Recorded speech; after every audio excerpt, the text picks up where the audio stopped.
នេះគឺខ្ញុំចេញវីដេអូមួយទៀតបាទបញ្ជាក់ជាមួយនឹងបងដែលធ្វើដំណាំចន្ទីបាទតើយើងបាញ់យកមកត្រួយផ្កាល្អឬក៏ពីរត្រួយផ្កាដែលល្អអញ្ចឹងណាបាទហើយដូចចន្ទីនេះជាក់ស្ដែងបាទនៅខាងក្រោយខ្ញុំមានណាបាទគឺយើងបាញ់យកពីរត្រួយផ្កាបាទមានន័យថាយើងបាញ់តាំងបាទពីខ្ទង់ខែ9មានន័យថាចុងខែ9ហើយអញ្ចឹងណានេះបាទលើគឺចាប់ដើមលូតត្រួយហើយអញ្ចឹងអាហ្នឹងគឺឃើញជាក់ស្ដែងតែម្ដងលូតត្រួយនេះហើយត្រួយនេះគឺយើងបានបាញ់បំពន់ទាញបាទមួយសាទៀតដែរបាទមកដល់ឥឡូវបើគិតទៅចូលជើងទី2នេះបាទ3ថ្ងៃមុនយើងបាញ់មួយសាទៀតអញ្ចឹងណាបាទ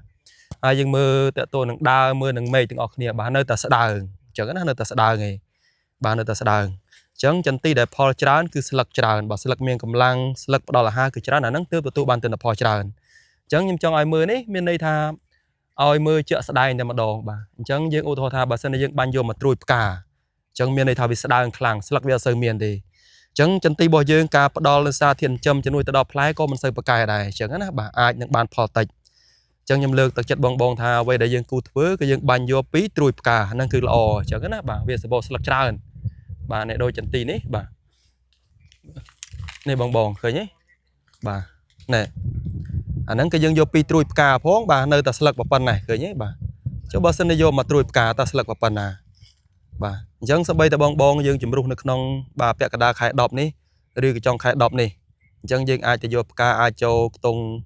បាទខែ12បាទអាចដើមខែ12អីចឹងណាបាទប៉ុណ្ណឹងបាទបើសិនជាយើងបខំនៅក្នុងខែ11អាហ្នឹងគឺតឹងហើយចង់និយាយអញ្ចឹងណាបាទអាហ្នឹងមកត្រួយផ្កាអាហ្នឹងខ្ញុំលើកទឹកចិត្តថាយើងគួរតែយកពីត្រួយផ្កាល្អជាងបាទផលច្រើនចង់និយាយអញ្ចឹងណាបាទមិនមែនថាធ្វើមកត្រួយផ្កាអំបាននេះធ្វើបានបាទធ្វើបានដូចគ្នាទេយើងបខំថ្នាំបន្តិចទៅបាទបាញ់ជំនួយបាញ់បុកវាបន្តិចទៅបាទវាបានហើយមានន័យថា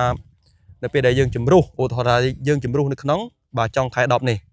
បាទអញ្ចឹងអាចចេញត្រួយមករបៀបនេះទៅអញ្ចឹងណាបាទ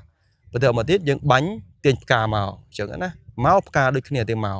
ប៉ុន្តែការបខំចង់និយាយអញ្ចឹងណាបាទហើយស្លឹកតិចបាទអញ្ចឹងតើតើនឹងការប្រមូលផលរបស់យើងក៏រហ័សអស់មុនគេចង់និយាយអញ្ចឹងណាបាទអស់ហើយមួយទៀតតើតើនឹងចន្ទីរបស់យើងការកាន់ក្តាប់ក៏ខ្សោយដែរអញ្ចឹងសម្រាប់ខ្ញុំលើកទឹកចិត្តបងថាយើងគួរតែលេងពីត្រួយផ្កាសម្បីតែយើងជំរុះនៅក្នុងចុងខែ10បាទចុងខែ10នេះក៏យើងអាចទៅយកផ្កាខ្ទង់ខែ12ទៅអញ្ចឹងណាដើម្បីឲ្យស្លឹកច្រើនបាទអាហ្នឹង